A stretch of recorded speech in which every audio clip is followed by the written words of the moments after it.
লাখ লাখ ধর্মপ্রাণ মুসল্লির এ ডাক সৃষ্টিকর্তার আনুগত্য স্বীকার, দেশ ও জাতির মঙ্গল কামনা ও ক্ষমা প্রার্থনার।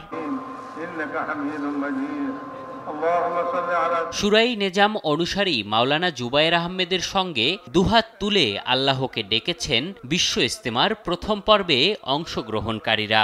এ সময় আমিন আমিন ধ্বনিতে মুখরিত হয়ে ওঠে টঙ্গীর আকাশ বাতাস। দুচোখের পানি ফেলে স্রষ্টার কাছে পাপমোচনের আকুতির সঙ্গে সব মানুষের হেদায়েত কামনা, সুখ শান্তি উন্নতি সমৃদ্ধি ও কল্যাণ কামনা করা হয় মোনাজাতে। আখিরাতের শান্তির জন্য সমস্ত মানুষ কি করে জাহান্নাম থেকে জান্নাতে যাইতে পারে, ভালো কাজ করতে পারে, খারাপ কাজ থেকে বিরত থাকতে পারে, মহান আল্লাহ তাআলার সন্তুষ্টি করতে পারে, এটা আমাদের উদ্দেশ্য। আলহামদুলিল্লাহ, আল্লাহ পাকের লাখো শুকর যে আল্লাহ তাবারক তাআলা আমাদেরকে এই বাংলাদেশের মাধ্যমে বৃহত্তম ইজতেমা করার জন্য তৌফিক দান করেছেন। আল্লাহ শুকরিয়া। আমরা এই মোনাজাতের উদ্দেশ্য হলো দেশ যেন ভালো থাকে, আমরা সবাই যেন ভালো থাকি এবং আমরা মুসলমানরা যেন এক হয়ে চলতে পারি, আখিরাতের জন্য আমরা শান্তির কথা বলতে পারি, আমাদের দেশের কথা। আমরা এই জন্য আসছিলাম আর কি। সকলের জন্য দোয়া করছি, দেশের জন্য দোয়া করছি।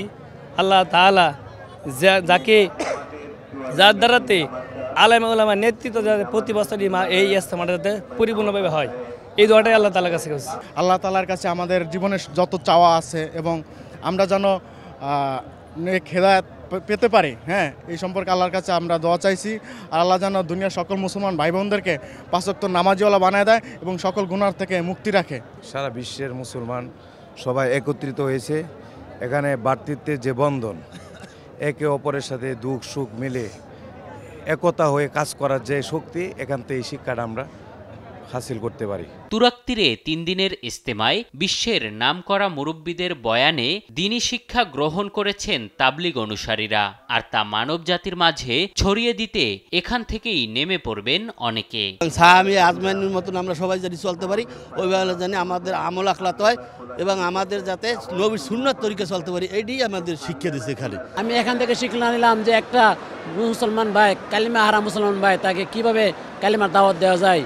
ইসলামের দাওয়াত দেওয়া আমাদের জন্য গুরুত্বপূর্ণ, দাওয়াত দেওয়ার জন্য যে আমরা এখানে আসছি, আমরা যাতে সবাইকে এই দাওয়াতটা সবার কাছে পৌঁছাতে পারি, এজন্য আমরা আসছি। সোমবার বাদ মাগরিব আমবয়ানের মধ্য দিয়ে শুরু হবে বিশ্ব ইজতেমার 2য় পর্বের আনুষ্ঠানিকতা।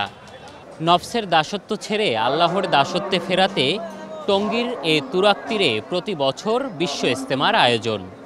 মসজিদের ছায়াতলে ডেকে কোরআনের আলোয় মানুষের জীবন গড়ে তোলাই যার একান্ত উদ্দেশ্য। এম এ আজিম, দেশ টিভি, ঢাকা।